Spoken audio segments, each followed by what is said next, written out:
back in 1837, a guy named John Willingham Moon received 88 acres in the third land grant of the state of Georgia.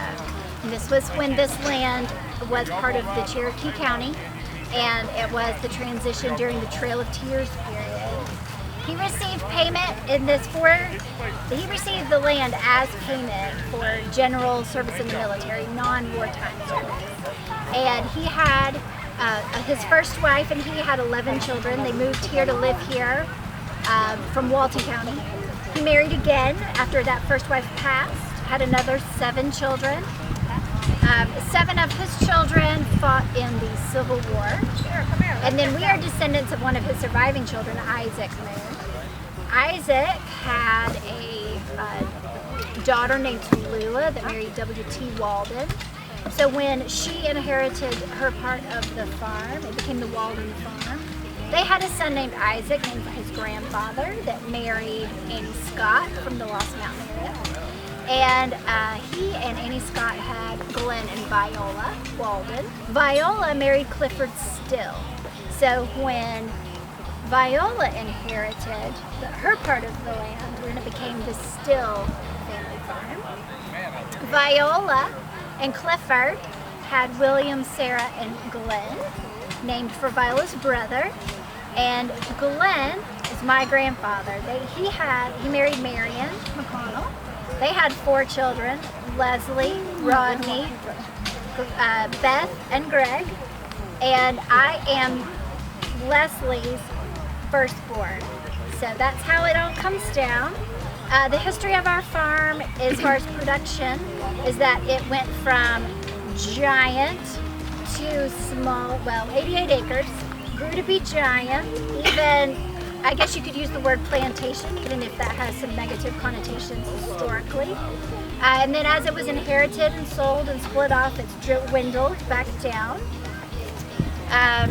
They've grown everything from cotton to corn and chickens. They were chicken farmers. And then in World War II, the men went to work at Lockheed Martin, it was Bell Aircraft then. And that's when most of the agriculture production dropped off and most of Cobb County transitioned out of agrarian into a suburban culture. And so now, as that has taken its natural path, all of the people have college degrees. We do nothing that has to do with farming most of the time. And our farm is just a place where we practice the traditions of farming. We don't actually make our living here.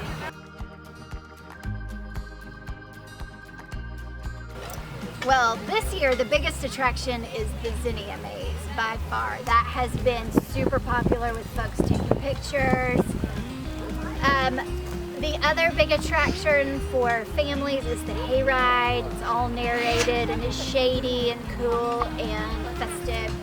But then families love to come here, and the most popular thing for little bitties is the duck race. They love to race the ducks, and then most of the time a grown-up has to carry them away crying, "I don't want to leave." So those are the big popular ones.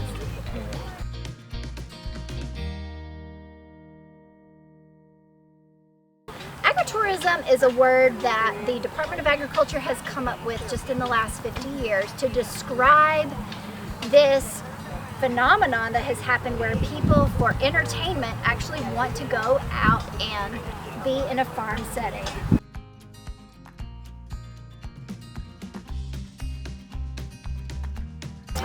Well, it's been 7 years of growing corn, and corn is a very nitrogen hungry crop. It's a grain, and so it needs lots of nitrogen for all those leaves.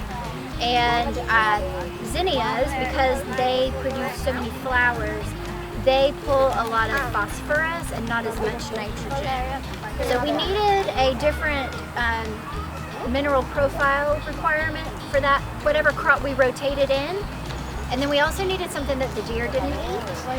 So the zinnias balanced that. They were able to use the nutrients that were in the soil that we needed to balance, but then also not get eaten by the wildlife. It gets harder with every generation. My dad's generation was the last generation to have any recollection of the farm being your livelihood. where you actually get your food. And I think the transition from his generation to ours, where we actually grew up going to Kroger and public school and fairly suburban life, it's harder to justify the work and the expense of keeping this much land together and undeveloped in Cobb County. And I think the next generation is going to be even harder. Different things you have to control is there is an invasive insect that has been imported from Asia called a varroa mite that actually, it's a bug, a mite, that gets in the hive and is a parasite on the larva. And so it stunts the hive. They can't produce larvae fast enough. They also have to deal with viruses and regular germs and diseases. And then in our climate where it's real humid, temperature control is really difficult in the hives.